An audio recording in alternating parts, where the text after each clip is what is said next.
Hello friends, कैसे हैं आप सब। तो पिछली क्लास में हमने 20 क्वेश्चंस कर लिए हैं।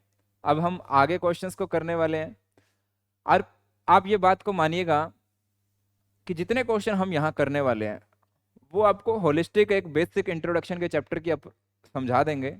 और मान के चलिएगा अगर बेसिक इंट्रोडक्शन से क्वेश्चन आता है तो इन्हीं में से कवर हो जाएगा, या इसके साथ साथ जितने मैंने क्वेश्चंस कवर कर दिए उसके साथ आपका ये कवर हो जाएगा। इन्हीं क्वेश्चंस की प्रैक्टिस के लिए मैं आपको आपके कंटेंट के साथ बहुत सारे प्रैक्टिस क्वेश्चंस दे रहा हूँ, तो आप उनको जरूर से अटेम्प्ट कीजिएगा। और मैंने लास्ट क्लास में भी आपको बताया था, ये मैंने आपको हिंदी में एक लैंग्वेज में रखा है। हम बाइलिंगुअल में काम करते हैं क्योंकि जगह कम होती है, तो इसलिए बाइलिंगुअल पूरा आ नहीं पाता है। ठीक है, चलिए अब आपका क्वेश्चन आ गया है, क्वेश्चन नंबर 21। मुख्य रूप से जीएसटी कानून या अधिनियम का विस्तार। देखिए यहाँ पर ये आपसे पूछना चाह रहा है कि भैया ये जो जीएसटी का पूरा कानून है ये कहाँ पे लगता है, इसका तो बता दो हमें। अब क्वेश्चन पूछना चाह रहा है भैया जीएसटी लगता कहाँ पे है। तो देखो सीधी सी बात, मैं आपको पहले कॉन्सेप्ट बता देता हूँ। ये है हमारा प्यारा भारत, ये हमारा इंडिया है। अब मैं इसको, मुझे देखिए मुझे इसका मैप बनाना नहीं आता है, तो ठीक है, पर मैं फिर भी आपको एक लेके चलता हूँ अप्रोच। ये हमारा इंडिया, ध्यान दीजिएगा। अब इसमें स्टेट्स भी हैं, मैंने लास्ट क्लास में आपको बताया था, प्लस यूनियन टेरिटरीज हैं। ये मैं ऑलरेडी आपको समझा चुका था। स्टेट्स भी हैं और यूनियन टेरिटरीज भी हैं। अब एक कॉन्सेप्ट ये है, ध्यान देंगे यहाँ पर, कि ये टैक्स सिस्टम काम कैसे करता है। पहले तो क्वेश्चन है कि ये भैया लगता कहाँ पे है, तो उसी को टेकअप कर लेते हैं। मैंने आपको उस दिन भी बताया था, ये कंप्लीट इंडिया में, क्वेश्चन ध्यान से मेरी बात को ध्यान से सुनिएगा, ये कंप्लीट इंडिया में लग गया था कब? 1 जुलाई 2017 को। और मैंने एक बात बताई थी, सिर्फ जे एंड के को छोड़कर, जे एंड के को छोड़कर, जे एंड के में लगा था 8 जुलाई 2017 को। ये बात मैं आपको पिछले लास्ट क्लास में बता चुका हूं। पूरे इंडिया में लग गया था, जे एंड के में 8 तारीख को लग गया था। बाद में जे एंड के स्टेट ना रहकर क्या बन गया, यहां से आपके इसके टुकड़े हुए। देखो यहां पे मजे की बात क्या है, इसके जो जम्मू और कश्मीर था इसके 2 टुकड़े हो गए थे। कौन कौन से टुकड़े हो गए थे, याद है आपको? कोई बताएगा? फटाफट से आप बताइए। चलिए, तो देखिए यहां पर एक तो टुकड़ा हो गया था लद्दाख का, और दूसरा क्या हो गया था, जे एंड के। ध्यान से सुनिएगा, लद्दाख और इनको बना दिया गया था यूनियन टेरिटरी। क्या बना दिया गया था? Union territory. तो लद्दाख और जे एंड के को क्या बना दिया, टुकड़े कर कर 2 टुकड़े कर दिए इसके। अगर टुकड़े करें, मैं मतलब विभाजित करना बोलना चाह रहा हूं यहां पर। इसको विभाजित कर कर 2 भाग बनाए गए। भाग बनाने के बाद एक भाग बना जम्मू एंड कश्मीर, दूसरा भाग बना लद्दाख। और इन दोनों को क्या बना दिया गया, स्टेट से यूनियन टेरिटरी बना दिया गया। ये मेरी बात को ध्यान से सुनिएगा। आज की डेट में वैसे तो जे एंड के यूनियन टेरिटरी है, पर यहां पर जीएसटी में एक कॉन्सेप्ट आता है जिसको मैं आपको समझा देता हूं। देखिए जीएसटी में वो यूनियन टेरिटरीज जिसकी क्या है, विधानसभा भी है, जिसकी क्या है, विधानसभा है। ये लिख लीजिएगा, जिस वो यूनियन टेरिटरी जिसमें विधानसभा है उसको जीएसटी में स्टेट ही माना गया है। जैसे दिल्ली, जैसे दिल्ली और पौंडीचेरी।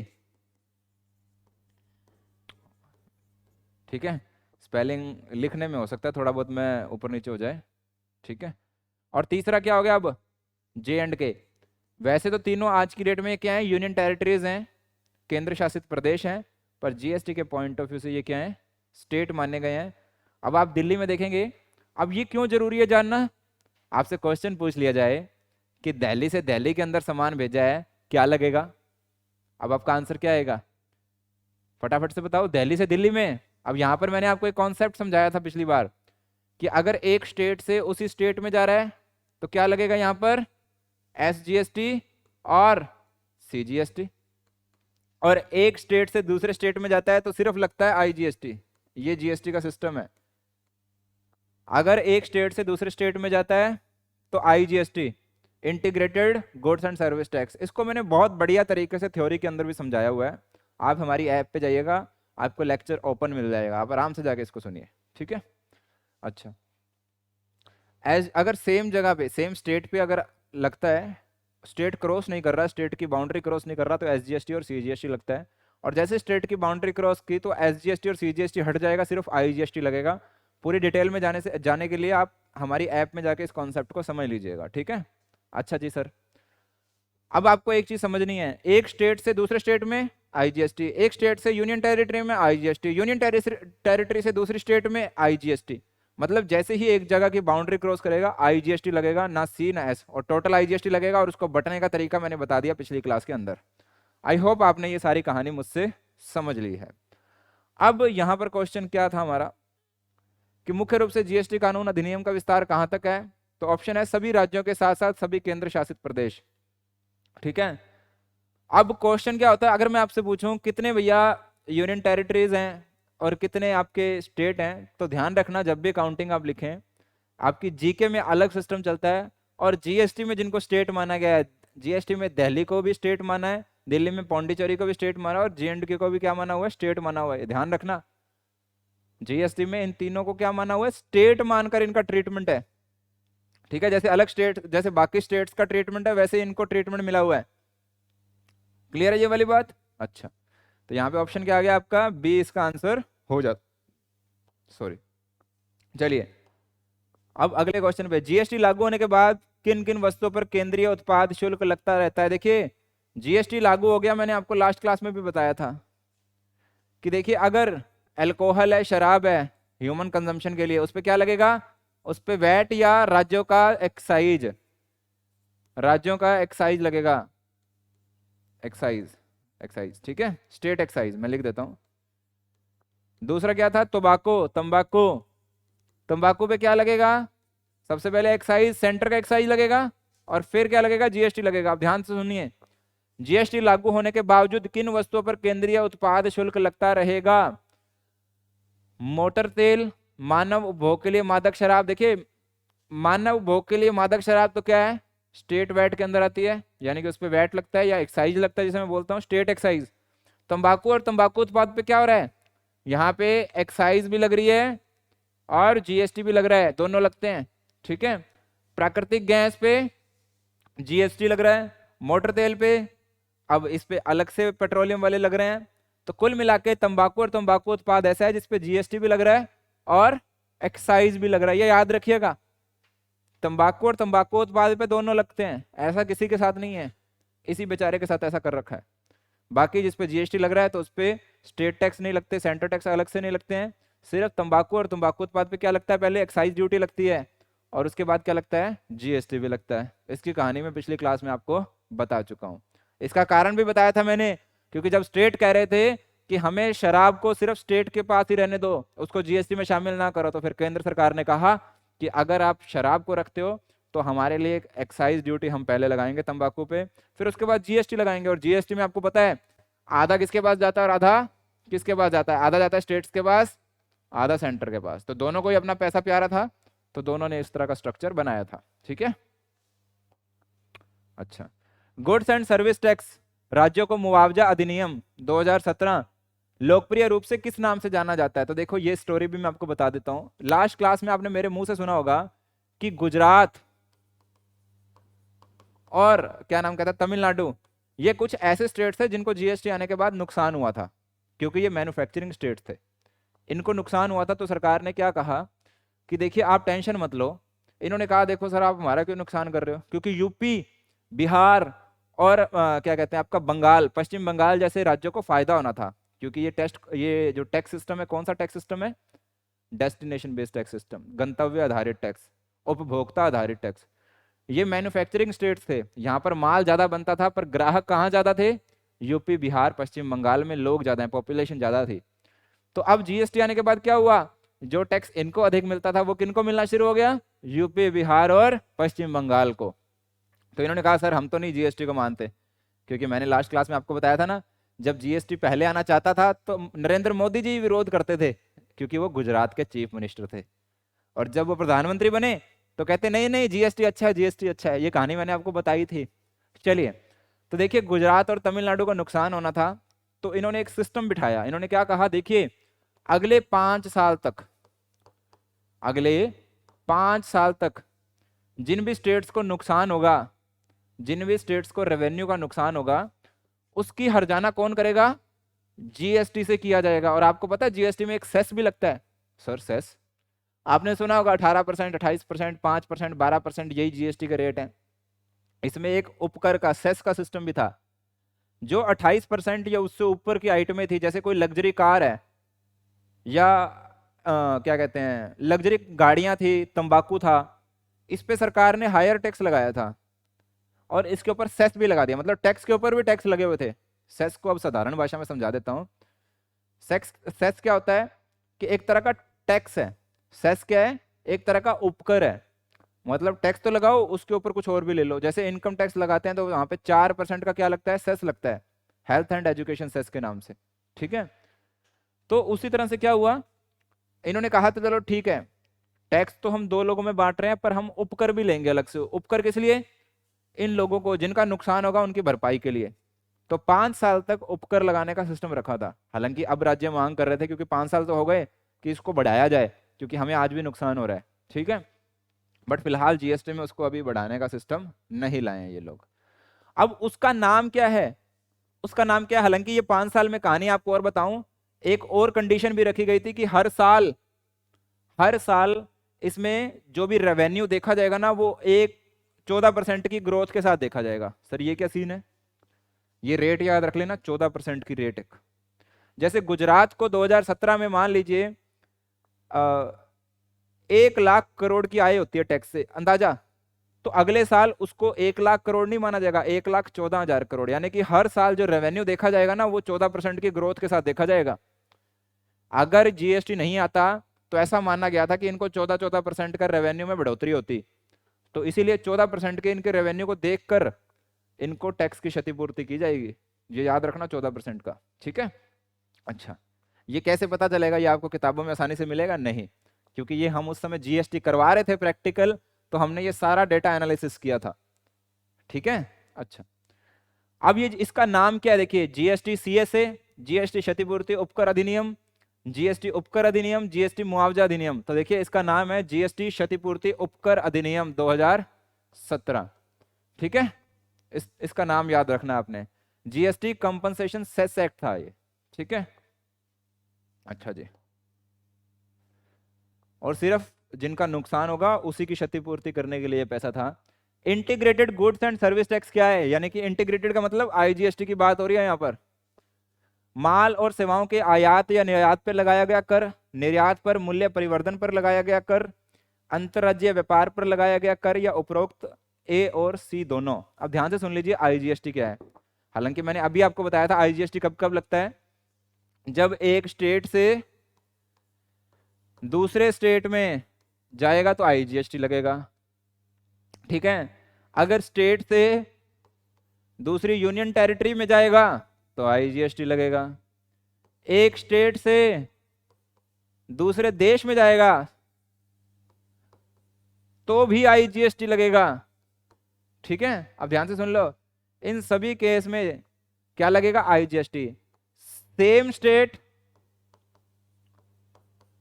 स्टेट माल गया है तो C+S, और सेम यूनियन टेरिटरी, ध्यान से सुन लो, सेम यूटी से सेम यूटी तो क्या लगेगा? यूटी प्लस, मतलब इसको कर दो C+UT, ये लगेगा टैक्स। ये मैंने समरी बांध दी, कभी क्वेश्चन मत गलत करके आना, ये पूरी समरी बांध दी है इस क्वेश्चन की मैंने। एनालिसिस है पूरा, कब कब आईजीएसटी लगेगा और कब कुछ और लगेगा।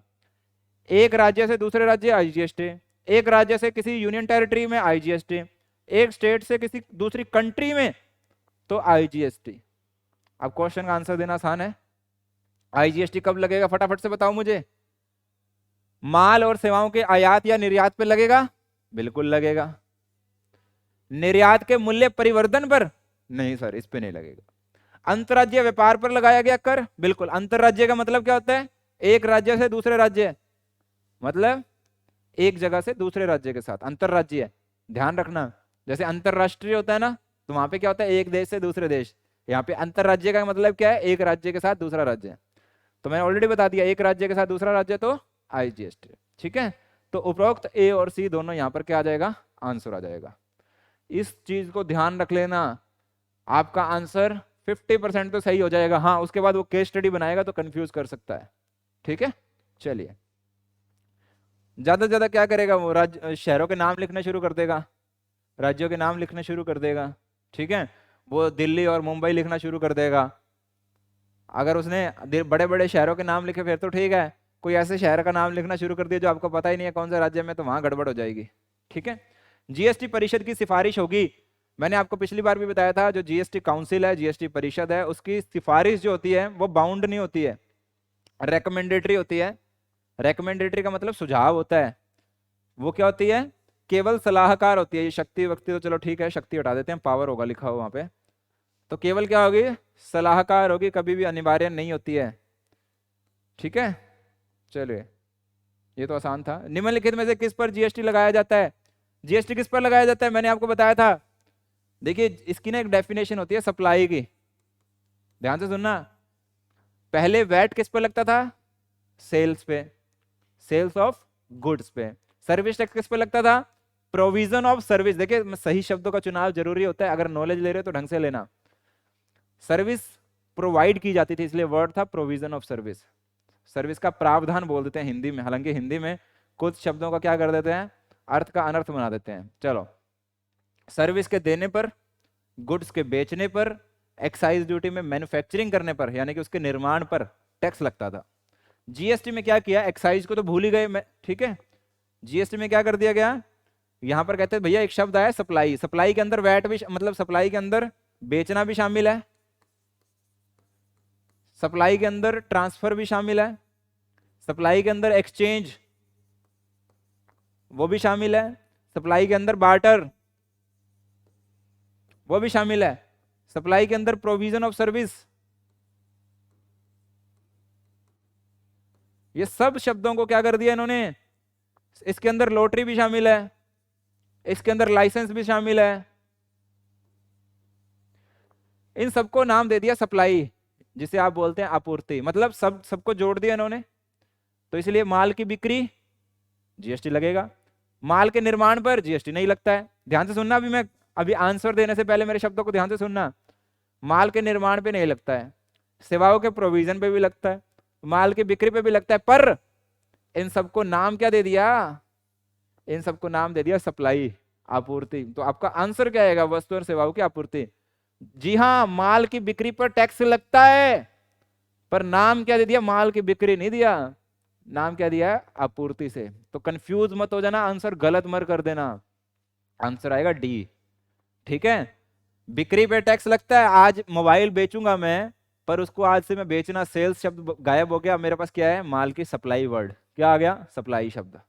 इसलिए याद रखना ये सप्लाई शब्द को, भूलना नहीं। जीएसटी मतलब सप्लाई। अगर सप्लाई नहीं तो जीएसटी तो लगेगा ही नहीं, पर अगर सप्लाई है तो जीएसटी लग सकता है। सर ये क्या शब्द बोल रहे हो, लग सकता है मतलब लगेगा जरूरी नहीं है, नहीं। जब भी आप टैक्स लगाते हो तो बहुत सारी कंडीशनें पूरी करनी पड़ती हैं। सिर्फ सप्लाई की डेफिनेशन में आना ही जीएसटी मतलब टैक्स लगना नहीं होता है। हो सकता है आपको छूट की कैटेगरी में रखा हो सकता है आपको छूट की कैटेगरी में डाला हो, एग्जाम्पशन दियो, तब भी आपको बाहर किया जा सकता है, तब भी जरूरी नहीं है टैक्स लगेगा। सप्लाई है पर हो सकता है टैक्स ना लगे। पर अभी हम क्या समझ रहे हैं, जीएसटी किस पे लगेगा, जीएसटी सप्लाई पे लगेगा। और इन सबको कहां डाल दिया, सप्लाई की डेफिनेशन में। जीएसटी कानून के प्रयोजनों के लिए भारत के क्षेत्र को निम्नलिखित में से शामिल किया जाएगा। आप ध्यान से सुनना, जब भी इंडिया की डेफिनेशन पढ़ते हैं हम और टैक्स के दायरे में पढ़ते हैं, ध्यान से सुनना, चाहे आप कस्टम ड्यूटी पढ़ रहे हो, कस्टम चुंगी, चाहे आप कस्टम एक्ट पढ़ रहे हो, चाहे आप जीएसटी पढ़ रहे हो, तो वहां पर भारत को देखो, सिर्फ भारत की सीमा ही नहीं, जैसे आप कह रहे हो ना ये भारत है, सिर्फ भारत की सीमा, ये एरिया नहीं है जहां पे आप कहते हो, जहां पे आप कहो कि यही एरिया भारत है, नहीं।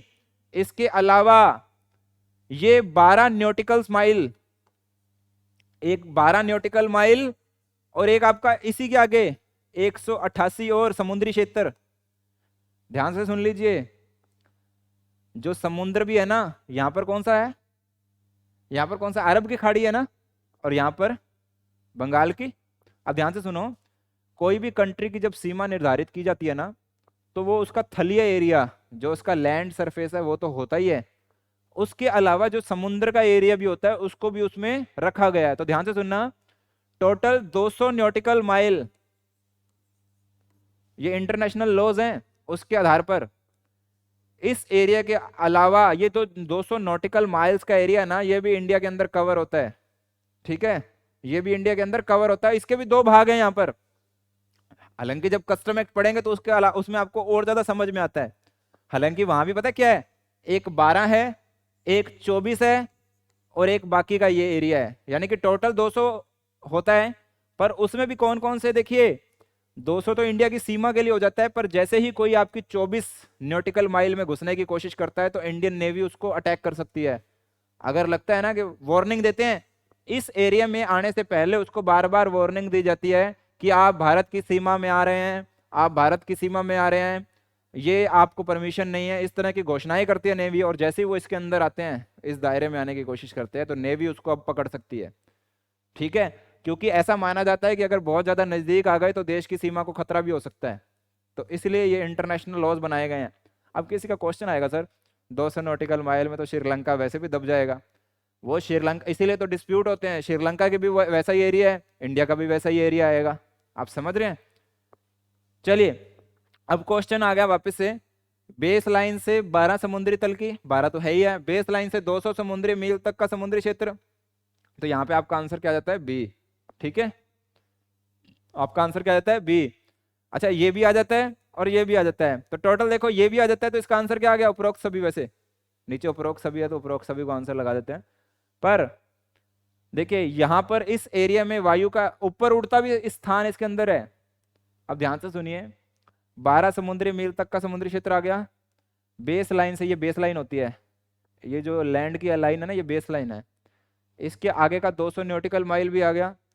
अपने क्षेत्र और क्षेत्रीय जल के ऊपर का वायु का स्थान, जो प्लेन आ रहा है ना, प्लेन हवा वाला एरिया, ये तो जमीन वाला एरिया हो गया, एक हवा वाला प्लेन आ रहा है, तो उसको भी शामिल किया गया, तो उपरोक्त सभी इसके अंदर है, तो उपरोक्त सभी आ जाएगा। ठीक है, अच्छा, निम्नलिखित में से कौन जीएसटी शासन में जीएसटीएन की भूमिका नहीं है? देखिए जीएसटीएन मैंने आपको बताया था, जीएसटीएन क्या है? जीएसटी तो जीएसटी है, एन का मतलब नेटवर्क है। इसका काम क्या था? इसका काम था पूरे हिंदुस्तान की सारी राज्य सरकारों को जोड़ना और केंद्र सरकार को जोड़ना, और इनके जो भी ट्रांजैक्शंस हो रही हैं, जो भी हिसाब किताब हो रहा है, जो भी फाइलिंग हो रही है, जो भी नोटिस जा रहे हैं, वो सब किसके थ्रू जाएंगे? इस नेटवर्क का काम होगा। वो नेटवर्क बना के देगा और आपस में एक्सचेंज करवाएगा, सारी सूचनाएं देगा। तो क्वेश्चन पूछ रहा है कि भैया इनमें से कौन सा भूमिका नहीं है, कौन सा इसका काम नहीं है? तो देखिए, पंजीकरण की सुविधा, पंजीकरण रजिस्ट्रेशन का काम इसी ने करवाना है। केंद्र और राज्य के अधिकारियों को इसकी सूचना भेजना, ये इसी का काम है। आईजीएसटी की गणना और निपटान, बैंकिंग नेटवर्क के साथ साथ भुगतान का विवरण मिलान करना, ये भी इसका काम है। जो भी टैक्स फाइलिंग हुई है, जो भी टैक्स भरा गया है, कितना पैसा आया है और कितनी रिटर्न फाइलिंग हुई है, दोनों को आपस को मैच करके हिसाब किताब बना के देना भी इस नेटवर्क का काम है।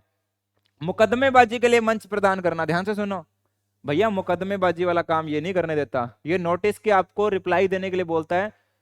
केस लड़ना, यानी कि फाइट करने का हिसाब किताब इसने नहीं बनाया, उसका अलग ही आपको क्या करनी है? फाइलिंग करनी है। ठीक है, अलग ही कोर्ट कचहरी वाला मामला अलग है। तो इसका आंसर ये ध्यान रखना, ये वाला काम इसको नहीं मिला हुआ, यानी कि यही इसका क्या है? आंसर हो सकता है, क्योंकि अभी हमने चौथा आंसर नहीं पढ़ा है।